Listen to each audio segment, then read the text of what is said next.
Hello and welcome to Tiny Desk Knitting with Emma.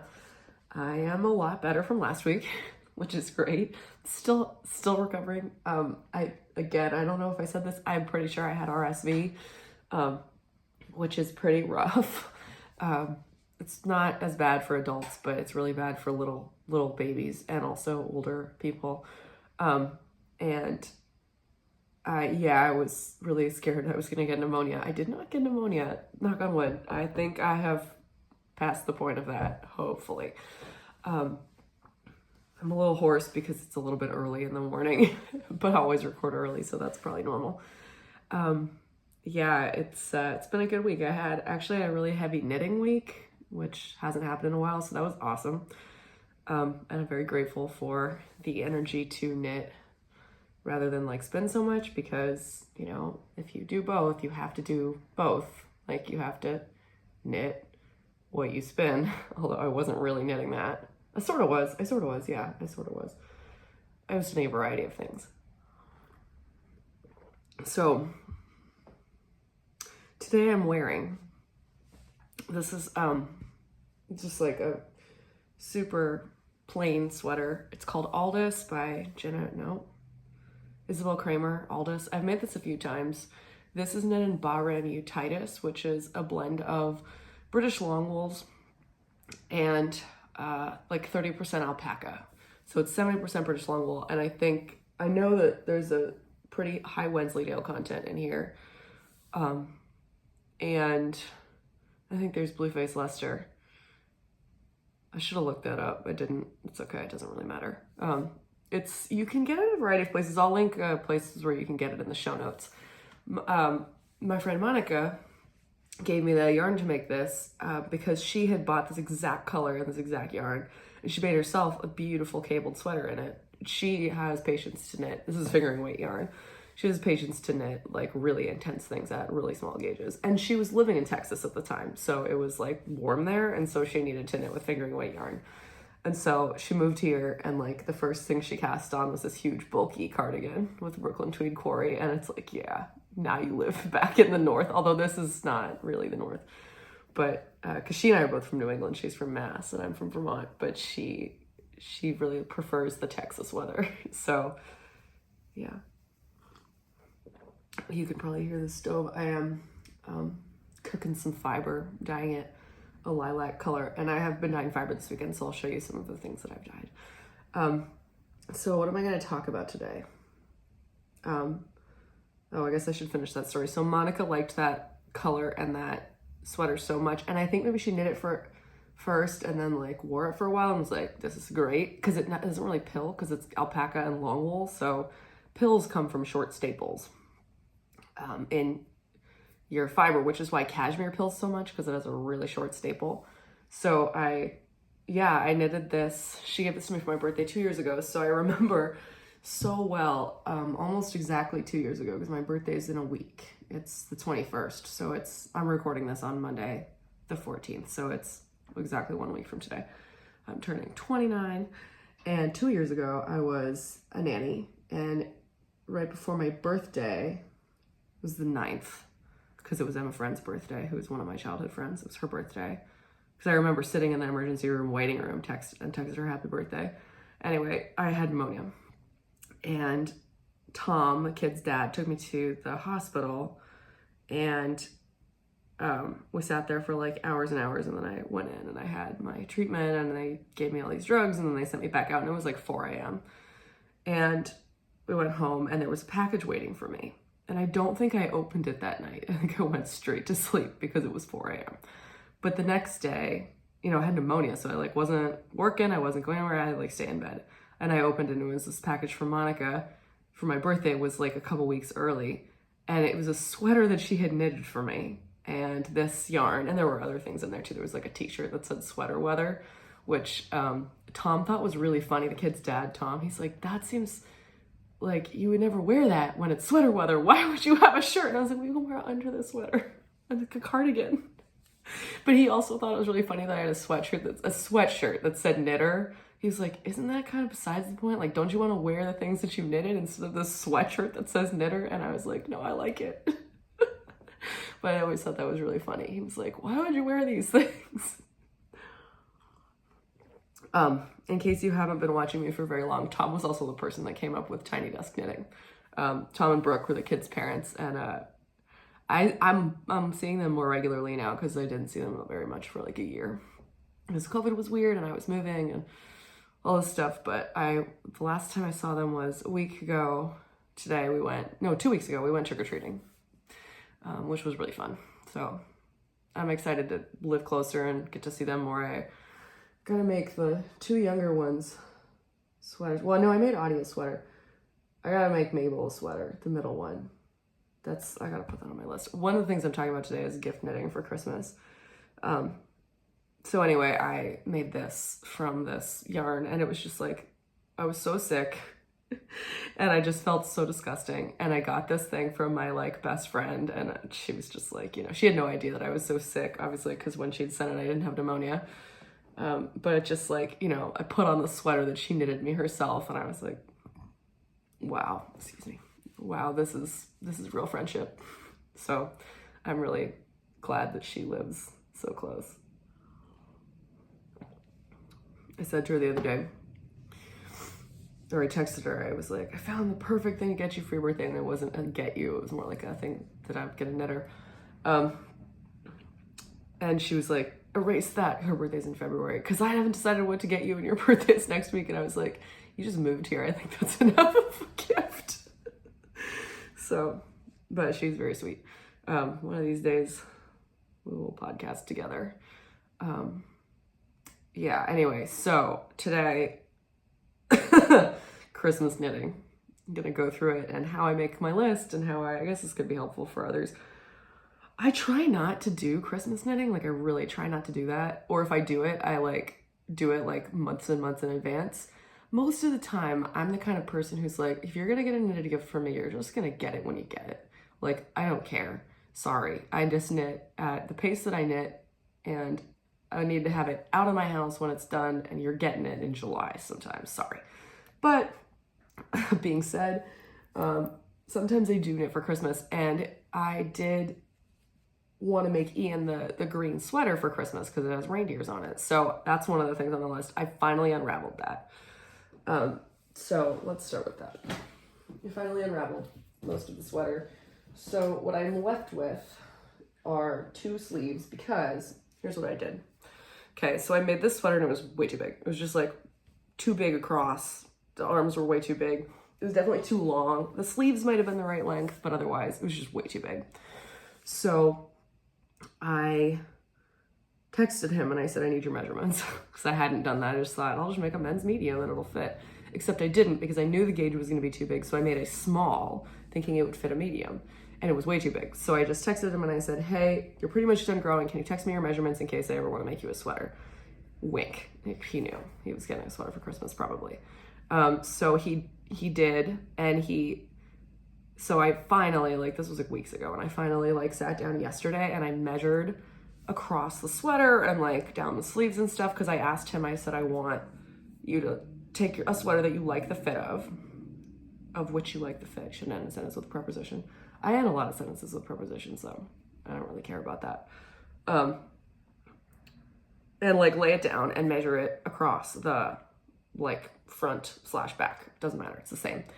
So that way, and then all the way from the collar to the hem, and then all the way from the collar down one of the sleeves, because I needed to know, because that normally you just want hem to, or armpit to hem and armpit to cuff, but this one had it seemed like the yoke was really deep, so I wanted to factor the yoke depth in. So I did, and it was about 8 inches too wide. So when I measured, I counted how many were in the 40 inches that you want, so 20 inches across the front, and that correlates more to the smallest size. So basically that's easy. All I have to do is rip it out and make 2 sizes smaller, or something 2 sizes smaller. So I'm gonna do that, no problem. So 2 sizes smaller. And that should be, it'll probably still be a little bit oversized, but it should fit him pretty well. So that should be good. Yeah. And yeah, I ripped the whole thing out the other day. It made me cough so much. I think I'm allergic to like wool stuff. I'm not allergic to wool against my skin, and if I'm wearing it, it doesn't make me cough, but I think I am allergic to just like stuff coming off of wool because I have animal allergies. Because spinning has made me cough a lot more at home. So I take antihistamines, but I should probably get that taken care of. My lungs are just not in great shape. So that's one project. And this is just my random yarn from Pennsylvania that's green that I got at Maryland Sheep and Wool. And then this is Briggs & Little Regal charcoal and natural white. And if you watch a few episodes back, you can probably definitely see me wearing the red one, reindeer sweater, but this one's for Ian, it's green. And I made it and it was too big and I ripped it out.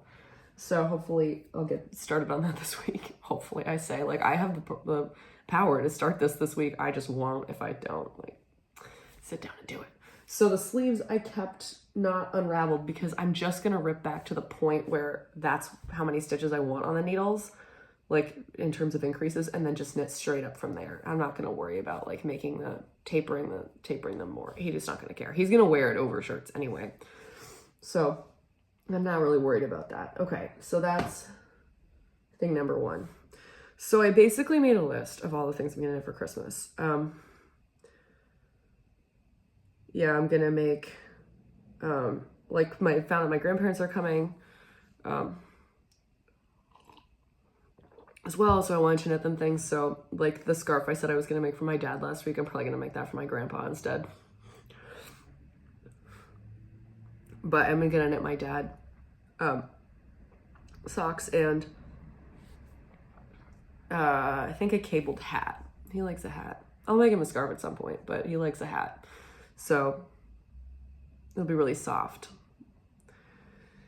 And I'm gonna finish the green Shetland cowl that I started literally for the Woolly Thistle accessory cowl in February. I'm gonna finish that for my grandma. And I was gonna, like, part of me was like, oh, I'll give this to Catherine. And then I was like, no, I'm gonna keep it for myself. And then I was like, no, I'm gonna give it to my grandma because I'm gonna see her at Christmas and she will love it. So there's that. And then Ian, I'm gonna give him a reindeer sweater. And then, yeah, I'm gonna make some socks for my mom. My mom is easy to give knitted gifts to because we're exactly the same size. Like, exactly. We're the same height. We weigh the same. We're the same pants size. Like, her torso is a little bit longer than mine. My legs are longer, but otherwise we are exactly the same size, which is so helpful. And we have different bra sizes, but you know, that's normal. Okay. Yeah. So, and Knitten's coming for Christmas too, but I can't say what I'm gonna knit for Knitten because A, I haven't decided, and B, he watches this, so sorry, Knitten, you're not gonna find out, but I will knit you something. I just have to decide what. To think about what you don't have, because Knitten knits for himself. So does my mom, but she appreciates when I knit it for her. So there's that. Okay, what's next? Oh, and then there's a few other things like that I'm just kind of like, I made a list of like the Christmas stuff, the socks I want to finish because of, you know, the sock challenge that I set myself that I've been like completely neglecting since the middle of September. And then a couple of other whips I want to finish for me, or, well, one is definitely for me, whatever. So I've got a whip list. This is Christmas. This is set.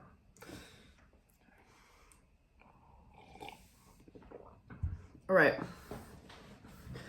Sorry, I just stopped it for a second because I really need to go to the bathroom. So where was I? I was talking about Christmas knitting. Right. Okay, so this is the next whip. I'm just trying to work through whips. A lot of them are somewhat deep whips. Again, like this reindeer sweater, the freaking Shetland cowl. I did get back into color work. I'm gonna talk about that in a second. So I think I can manage to pull this one off and just get through this. Fair isle knitting, I do really well under pressure. Because I can sit there and do it for like 5 hours if I want to. If I have like a time pressure thing and I can get things done. It's like when it's just like sitting here and I have other things I want to do and it's like those stitches are so small and I'm not like in the zone, or it's not like an easily finished thing like a hat, which I'm going to talk about. Anyway, the next thing is these socks, and I may have shown them. Yeah, I did. I showed them on my last DK Socks episode, and I said this is West Yorkshire Spinners in Blue Lagoon, and I'm gonna marl it with white and navy toe and heel and cuff, and just plain old Fix Giving Socks by Summer Lee, my absolute favorite DK sock pattern.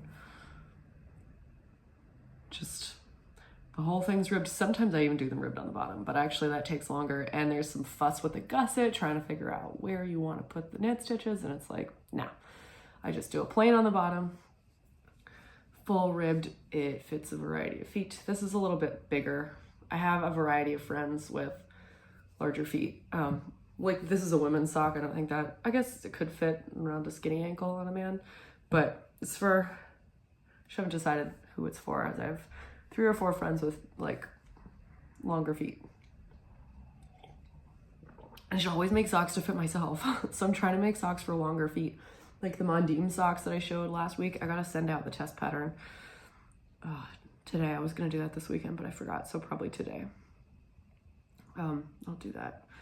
I am trying to just make more socks for like a women's size 9 to 10 instead of a woman's size 7 to 8. Just you need like a tiny bit more length. It's not very much, but makes a difference. So I'm on the second one. It's almost done. I finished the gusset.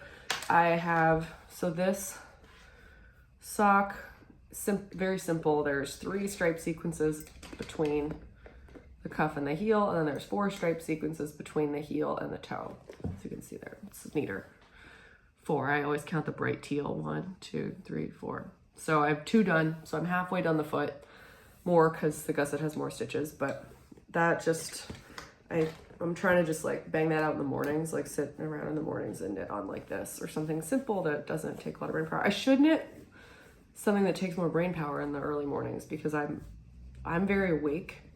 Like I'm just, my brain's on, and I gotta go put the citric acid in my dye pot. If you give me a second, I'm gonna go do that.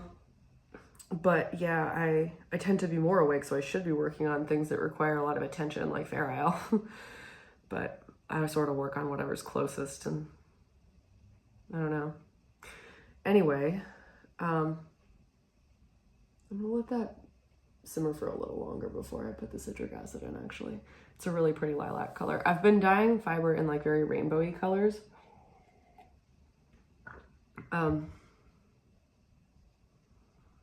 Yeah, I was going to talk about that next, but no, I think I'm going to talk about my Shetland hat.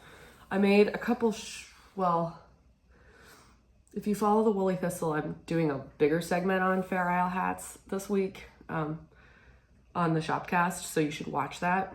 But it's not out yet. It's not out till Friday, but I did record it. And there's one hat that I don't have because I recorded the segment and then I sent it to somebody.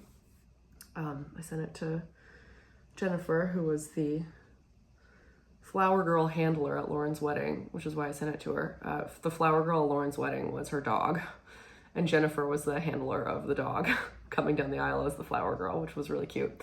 And she said, I wanted to get Jennifer a gift, and she really likes the hats that you made my parents, and so I'm sending Jennifer this hat. And Lauren like bought it for me, and I was like, this feels really weird. Like I've never charged Lauren for a knitted thing. Like I make her knitted things all the time. And she's like, if I didn't pay for it, Jennifer would insist on paying for it. So think of it as not weird. And I was like, you're right. You wanted to get her something and you did. So, but anyway, I made another hat because I just like kind of got on a kick. And I made a headband also, which is not blocked, so I'm not going to show it. But you can watch the Woolly Thistle Shopcast on Friday. This is just a preview of the one I'm going to show. So this is one Shetland hat that I made. I made one last year, actually gave it to Lauren's mom, and it was like this. It was like the same gray background with the same like blues and then a pop of pink, but it just like didn't, the blues were too light and it didn't pop against the gray enough, so it's a really low contrast. So I wanted to make a high contrast version, and I definitely succeeded. Like these blues are electric, especially the second one, which you can see more properly here. It just like jumps off the fabric. It's so clear. I'm going to show the jog because people really like to see the jogs in Fair Isle knitting.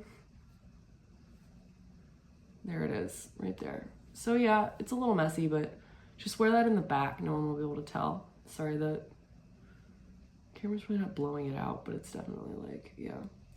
Yeah, so one of the things I do on my hats that I like just as a little practice is that I do all the colors as corrugated ribbing in the brim.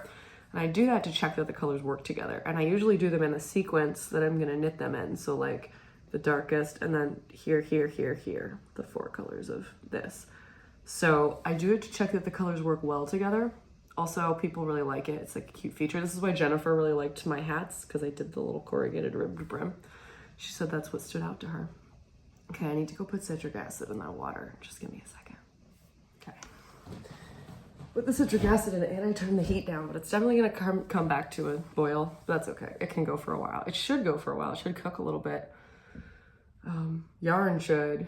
Definitely, I put the citric acid in yarn, and I do not just wait for it to soak it up and then just like take it off the heat. I keep it on there for like another 20-30 minutes.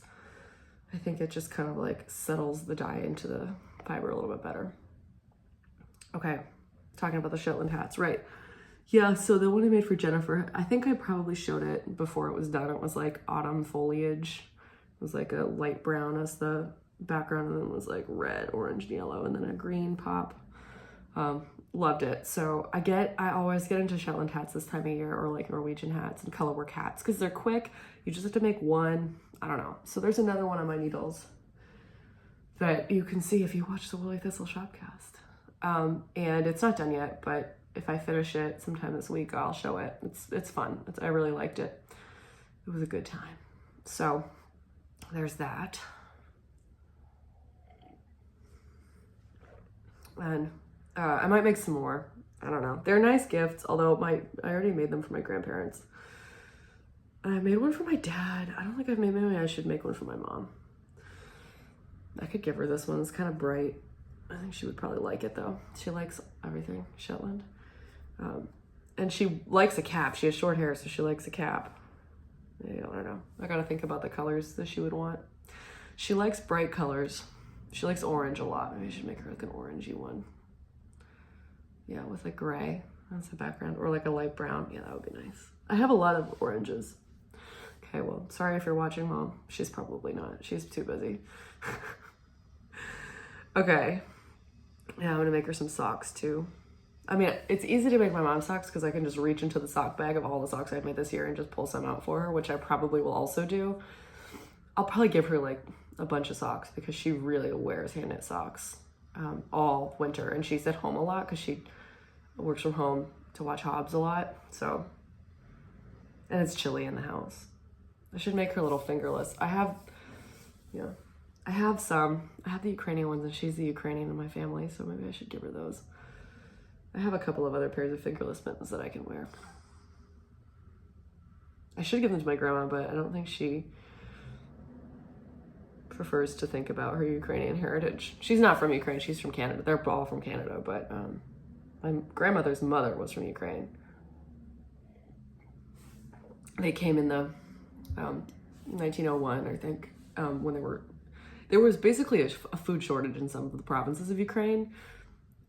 It wasn't because of violence or anything that they came to Canada, but the Canadian government was giving away just like free land in the prairie provinces where it was freezing. And my great grandmother's family came over. They sailed, and they got to, I think they came to Nova Scotia. That's where they sailed, and then they got to Alberta and they settled there. That's where huge Ukrainian communities in the prairie provinces, and everyone in Alberta is Ukrainian. Everyone. And yeah, my grandmother grew up on a farm, and then she went to the city for school, and she doesn't speak Ukrainian anymore. She doesn't, I think there's, she just doesn't. So I don't know if she would appreciate the mittens as much as my mom would, or like one of my mom's friends, like Barb. My mom's friend Barb is also Ukrainian, and I'm staying with her. We're staying with her for a few days. I might give them to Barb. I gotta make a hat for Barb's. No, I made a hat for Barb and Peter, her husband. Gotta make something for Peter if I make something for Barb. But I could make Peter some mittens really fast. That's easy. The worsted weight Selbu mittens knit up like that. So I could do that in the next week or two. The thing is that I'm like, I gotta knit people gifts. And it's hard to think of gifts. Or it's hard to like be like, okay, that, and then actually do it like in time. So we'll see. But yeah, I'm gonna just like stop talking about this now because I'm just gonna continue. Okay, so this is the Sparky hand spun sweater that I showed last week, and I said I was gonna have the body done, and then on Saturday morning I was like, oh my gosh, I do not have the body done. I better finish the body. And I finished the body. Reader, I finished it. I did. And I did a bunch of dividing of extra skeins for sleeves and stuff, and it's just kind of a mess in here. But I finished the body, and it fits me, which is all I really wanted. It's the right length. I finished it. There's some really fun little pink bits at the very bottom. I love it. I started one of the sleeves, making pretty good progress actually. Some low contrast bits on that sleeve I love. You can really hardly see, you can't see that there's like navy in there, but you can see the little blips of lighter colors, which is fun. Here we go there. And then there's some more neon up here. Yeah, I basically had a second skein. So I mean, you can see my decreases here. I had a second skein of the hand spun, different colors obviously, but so I like went to the middle of the skein. I started winding until I got to the middle so that it weighed the same, so that I'd have one ball for each. And I'm starting like each one of those in the middle and then going to the either end of the skein so that they start in the same place. So they don't need to end in the same place, but I wanted there just to be some continuity between like the body and the sleeves. So this top of the yoke thing here, the top of the yoke ended with this lilac and green marl here. So it was a neon in the middle, so that was good. There was green, there was continuity of green. So I just continued with the neon. Now it's kind of gone into like other stuff. There's a lot of like blues in there. Now we're getting back into green, as you can see. So the balls, where's that one? Okay, this one's almost out. So this is the first one. This is the second one. So as you can see, it starts neon as well. I didn't know how far I would get with these. So I have a few other things. I have like leftovers from my Sparky. This is the Sparky from my Shifty that I divided into pieces here. These leftovers, this one, just like small balls that I divided them essentially mostly into two so that I would be able to do somewhat identical bottoms of my sleeves. So like these two are the same. This one's a little different, but whatever. This one's kind of like, use this if like the other one runs out, because like the weight can be the same, but the yardage might not be the same between these skeins, so whatever. Got these two, which this one I feel like I would use, maybe not this one, it's just kind of like a lot. And then I think I'm just gonna start saving like bits and bobs like this of hand spun that I don't use, or like that get plied and I don't end up whatever, or you know, Franken plies that, you know, I end up plying together from like balls of like tiny bit of single that's left on a bobbin or whatever. I'm thinking of doing that and then like making a blanket or something of all of them. This was the end of the body yarn. It's a tiny little bit. Yeah. Not super pretty, but I like it. And then this is my second sleeve skein. So, and oh, Tylenol extra strength. Oh, because I got really bad cramps in Frederick last time I was there. And at Frederick Fiberfest, and I had to buy Tylenol and then like sit and moan for a while because I was in a lot of pain. This is my main color, Elise by Durarum Natura. I'll hold up the sweater again in a minute so you can see it properly. It used to cost $12.95. That was Canadian dollars. And that was 3 years ago, so it's probably more than that now. I got this at Espace Tricot in Montreal. It's hard to get Durarum Natura yarns in the US. They just don't really distribute here yet. But we will see. Hopefully they do that at some point because it's really fun yarn and it's really nice. So all that to say, I made an extra skein and it's really neon. I just wanted because the sleeve cuffs of the Sparky have this pattern, this chevron pattern on them. So I thought those should match and they should pop. So I made this neon skein just for that little color work on the cuffs so that it would pop, pop, pop. And this is made of a neon green, a slightly less neon green that's like also has a bunch of blue in it, and then the turquoise. And I just grabbed a few pieces, weighed them out. It weighed 40 grams or 39 grams total, divided that into two, not super equally, but it doesn't matter. Like it didn't, I was like, this is the same three colors, doesn't matter if it's equal, equal by weight, not necessarily by color. Spun two bobbins up, applied them together, and I'm getting really good at consistency in that like my bobbins tend to like not have, like if I weigh the fiber out before I spin, the bobbins tend to end at almost exactly the same time, which is like, for consistency, it's just like, oh my gosh, I'm getting there. Fiber breaks a lot less often. There's a lot fewer lumps. I'm just like really pleased with how this guy turned out. Guy, I said guy, so I guess it's a guy. It's so bright. I am obsessed. And this is mostly the brightest green is a BFL braid that I got at Wool and Folk. That's, you know, I don't buy dyed fiber that often, especially if it's like $20 for a braid, because I can dye it myself and I can get it on like from farms on the internet for like really cheap for like pounds, but like pounds of fiber. But when something is like that fun, like I don't have the capacity at this point. I think you need jacquard dyes to dye really neon, and I don't have any. So I bought that because it delighted me, and it delights me to spin it too because it's BFL, and it is so much fun. So that's gonna be the cups of the sleeves on the Sparky, and it you know, goes with this. It's just brighter, so that's fun.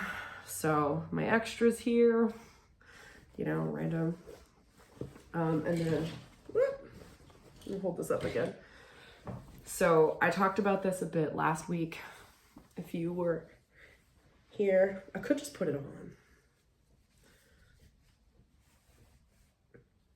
I don't really want the stitches to fall off the sleeve needles though. So yeah, it's gonna lay flat, nice and flat when it's blocked. And like from a distance, if you look at it like this, it looks great. Up close, it's definitely got some texture in that early hand spun that I did. But I am so pleased. It's just like so vibrant and so fun. And the little dots all over it and just like rainbow. And I'm just like so excited. I'm so excited about this. So it would be nice to have this done in the next week. I would like to wear it to Canada. So I'm leaving for Canada a week from tomorrow. So the time my next episode comes out, I'm going to be en route to Canada. Next episode, not this one. So a week from Tuesday. I can't wait. So that's my hand spun Sparky. This one I'm actually knitting at gauge, which was shocking because the Shifty I had to knit the absolute smallest size. And it's still got a lot of positive ease. It fits like a sweatshirt. I am obsessed with the Shifty.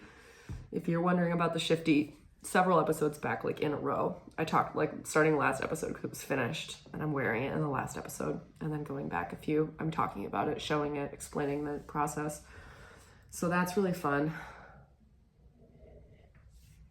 But I like never take that off. It's like my home sweatshirt now. I love it so much. It's super warm. It's not itchy. I mean, it's wool, so I'm never itchy in wool. It's finally cold. I said to Jordan last night, I said, so our house takes a few days, not a few days, but like at least a day to kind of like match the temperature of the outside. So like it was like 70 on Friday and it was cold in the house. It was like 64 in the house because the temperature hadn't matched. And then over the weekend, it got really warm in the house. So yesterday it finally cooled off. I'm just doing that so you can see my fun Shetland hat with the star on the top. Yesterday it cooled off to like 40 degrees. It's nice and chilly and like seasonal now for November. And I said, how long do you think it's going to take us to have to turn on the heat? Because this is it. We're turning on the heat now. We turned it on really briefly. Jordan turned it on in like early October when it was like 50, and she just kind of like freaked out and got really cold. And I was like, turn the heat off. We're not turning the heat on. But it was okay. It got warm again. So I think we're finally going to turn it on. And I said, how long do you think it's going to take? And I said, last night, I think it's going to take us 36 hours. So I think we're going to survive today. and we're gonna like try and be heroes. But if I get home from work and it's really cold in here, I think we're gonna turn it on tonight. So we might have only lasted 24 hours at that point, because it's pretty chilly in the house. But it used to be really drafty in the living room, and then they fixed it. They fixed, recently they insulated the whole door, and it's so much less drafty in there. So, but this back window, huge back sliding doors, definitely gets cold. We have a big curtain, but I've opened it because more natural light comes in if it's open. So, okay, more about spinning. I spun, so last week I talked about the skeins I was spinning for my Attune shawl, and one of them, I think, oh, maybe this was on the bobbins. I don't think I showed you this. This is the last one. It's the Feederbrook Farm BFL all spun together. I basically tried to do it 2 bobbins in like rainbow order for both of them, so they're mostly like nice and together-ish, or with the next color. And I have a pink skein and I have no idea where it went because I didn't finish it. Maybe it's in the basement though. I might have just brought it down there thinking it was part of another set of skeins. I need to check. I haven't washed this yet, but I really like it, and it's just part of my set of moody pinkish skeins for my Attune shawl that I'm gonna knit someday. And then I finally started spinning the like main color for that. So I'm spinning together Charolais is the white, and then the brown is Border Leicester from New Zealand, or it's not from New Zealand, but it's a New Zealand Border Leicester sheep, like a light brown. And in Andrea Mowry's original hand spun sample, she did marl 2 natural colors together. I think she did like a light gray and a white. So I thought, I'm gonna do it, because I don't have enough white of any one breed. So I'm gonna end up doing 2 breeds regardless. Might as well marl it so it looks fun. And I have like 8 ounces of each. So I have plenty for that. So this is my first, well, there was a second skein because the bobbins were just too big. I spun like probably like 3 ounces of each onto 2 separate bobbins and then applied them together. And I'm finally getting like the yardage that I really want, which is more of a sport weight proper. Like it's not too so overspun that it's like the weight of a fingering weight skein, but the yardage of a worsted, well, I mean, any skein that's 100 grams is the same. But this is like, I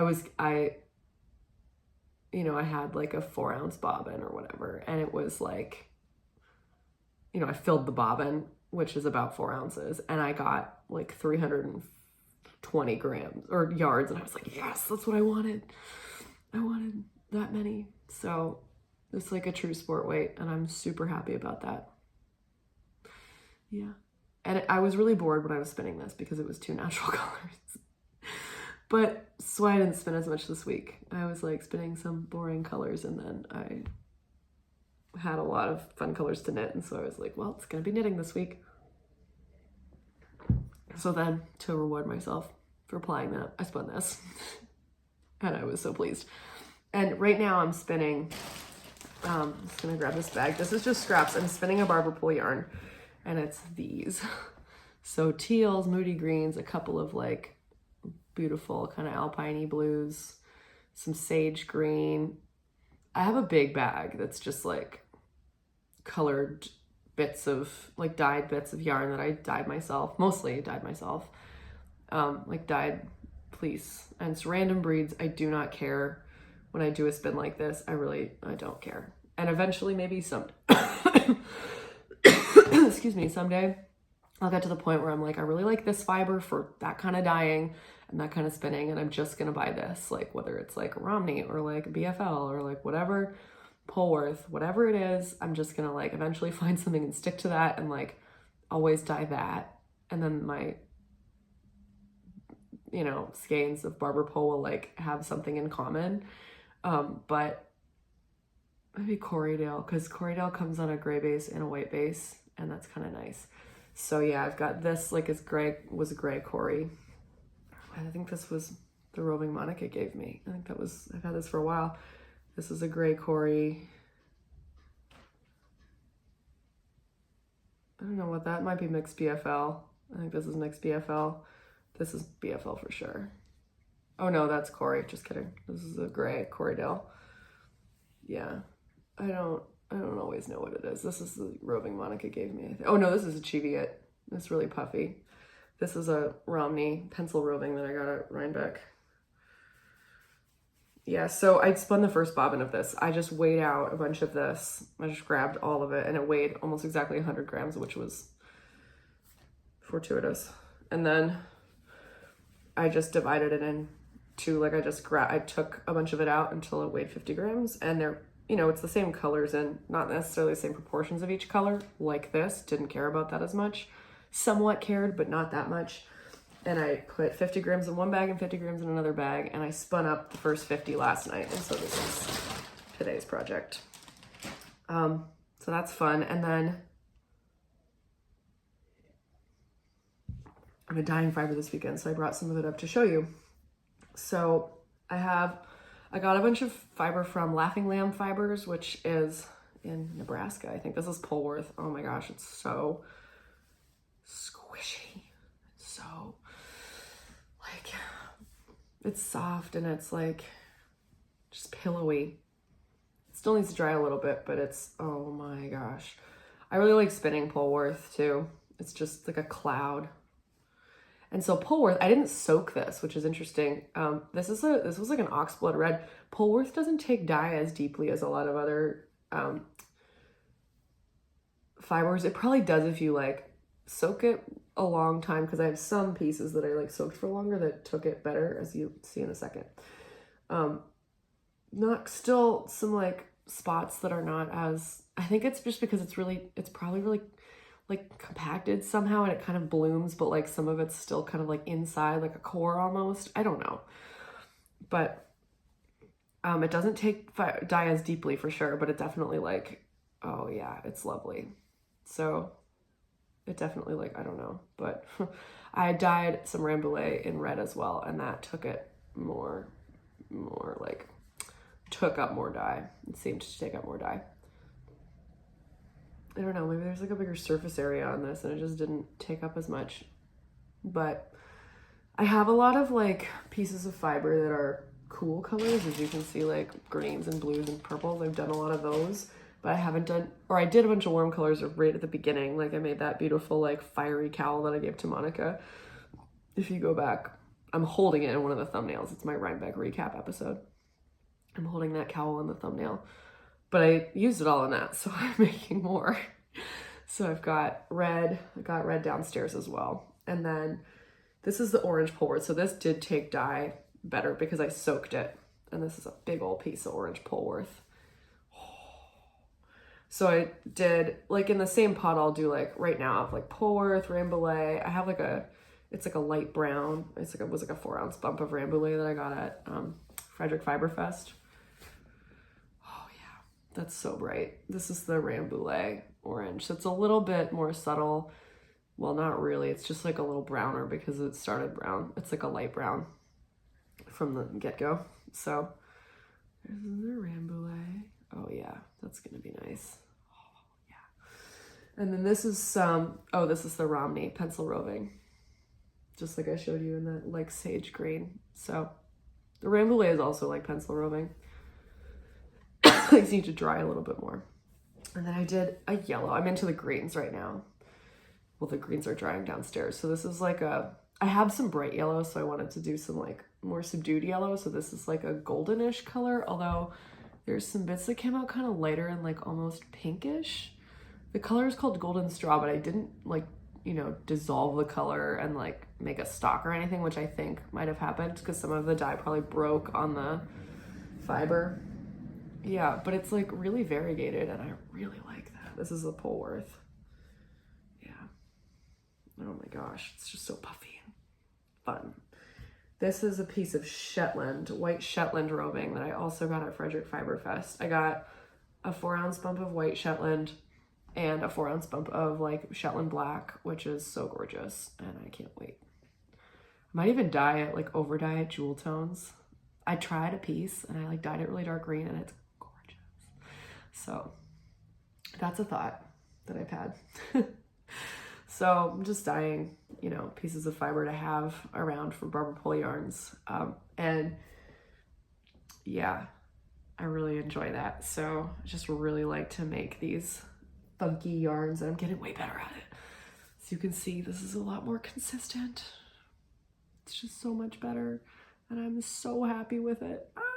So happy with it. So it's not as twisted or overspun. It's not, I mean, it's a little bit still dense in places, but it's just not like, it's like way easier to knit with. It's not as ropey. It's got more yardage. It's got fewer pigtails. It's got a few pigtails. There's a little pigtail.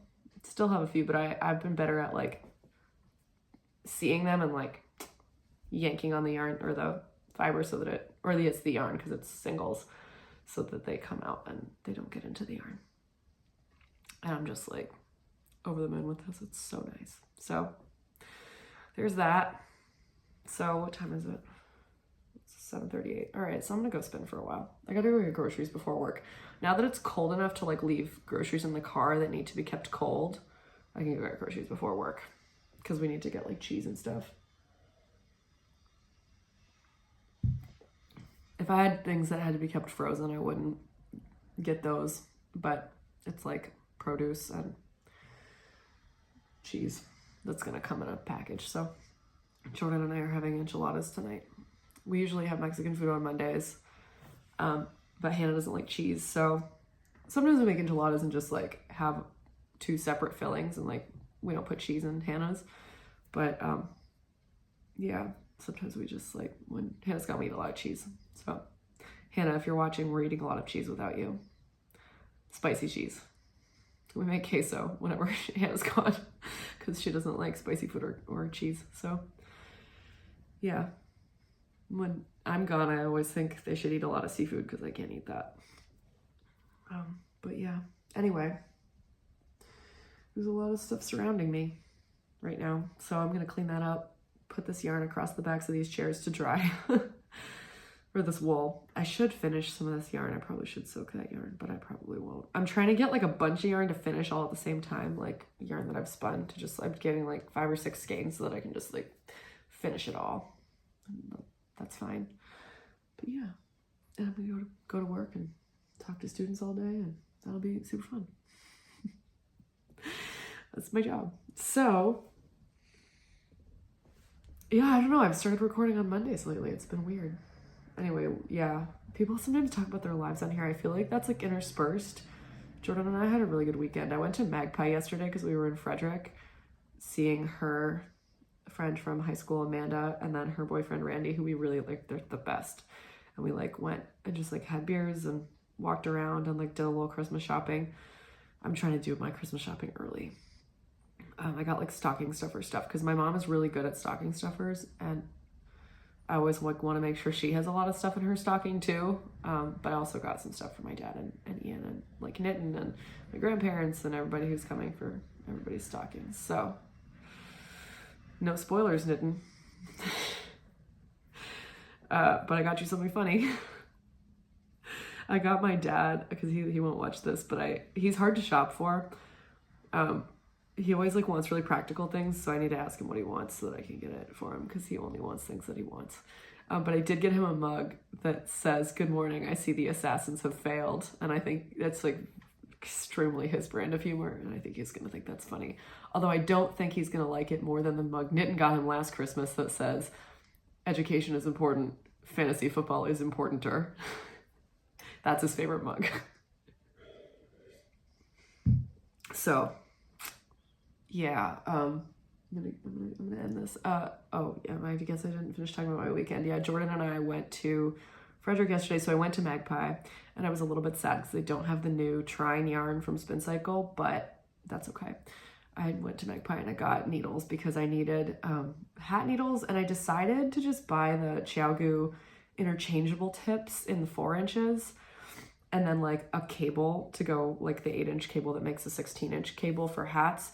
And because I didn't want to get the set, because I could have just bought the set, it's like $100, but I was like, whatever. But I put it on my like list of things that my mom always is like, "What do you want for your birthday?" My birthday is next week, so Christmas and my birthday are close, and she's always like, "What do you want? Like, send this to your grandparents, you know, for Christmas gifts and whatever." Like, so I put ChiaoGoo like sets on the list of things that I wanted for my birthday and or Christmas. And so now I'm like, well, I gotta wait It's the same thing with a bullet blender. We bought a bullet blender and then it never showed up because FedEx just like, didn't deliver it to my office, and I like I need to get a refund for that. But I always feel bad because it's like not the company's fault, it's FedEx's fault, but I know it's FedEx's fault. But anyway, I put a bullet blender on my list as well, and I was like, can't get one because we now don't have one for smoothies, and Jordan and I make the smoothies, and we're just using like an immersion blender, which is a good immersion blender. My brother got it for me last Christmas or birthday or something, and it's a really good immersion blender, but it's like just so annoying to like hand blend a smoothie when you could have a bullet blender that just like does it like that. And I have a food processor, but then you have to like clean it. And sometimes if there's like a lot of liquid, my food processor is older than I am, it will like splatter out the sides a little bit. So smoothies are not great at that. I think my food processor and my spinning wheel are about the same age. I think they're both from the late 80s. The food processor might have been a wedding gift for my parents because they got married in 1990.